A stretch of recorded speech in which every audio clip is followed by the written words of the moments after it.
ফুলের পাপড়ির মাঝখানে আমি এই স্টোনগুলো বসাবো। কিছু পরিমাণ ফেভিকল দিয়ে স্টোনগুলো খুব ভালোভাবে মিক্সড করে নেব। আঠার পরিমাণটা একটু বেশি ব্যবহার করতে হবে যেন এটা খুব ভালোভাবে ফিক্সড হয়ে যায়। এরপর পাপড়ির মাঝখানেও একটু বেশি পরিমাণে ফেভিকল গ্লুটা লাগিয়ে নিব। একটা ছোট্ট ব্রাশের সাহায্যে এটা ছড়িয়ে নিতে হবে।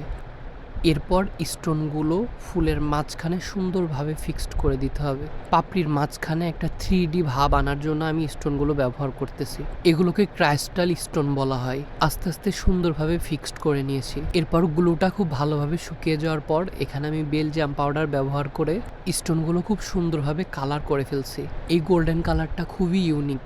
স্টোনগুলো কালার করার পর দেখতে খুবই ভালো লাগবে। এই কাজটা করার মাধ্যমে আমার পেইন্টিংটা কমপ্লিট হয়েছে। স্টোনের উপরে আমি বেশি পরিমাণে কালার ইউজ করেছিলাম যেন এটা দেখতে অনেক ভালো লাগে। অ্যান্ড পেইন্টিংয়ের ফাইনাল লুক এটা কেমন হয়েছে অবশ্যই কমেন্ট করে জানাবেন।